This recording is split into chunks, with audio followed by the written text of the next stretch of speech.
میخوام الان 5 دقیقه کاتاف بدم ببینم قابلیت ترکیدن داره یا نه. گرچه من از ماشین مطمئنم.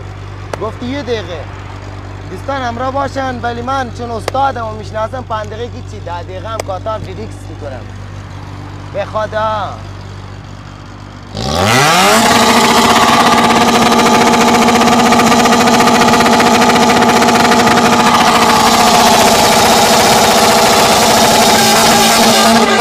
بسه دیگه، بسه.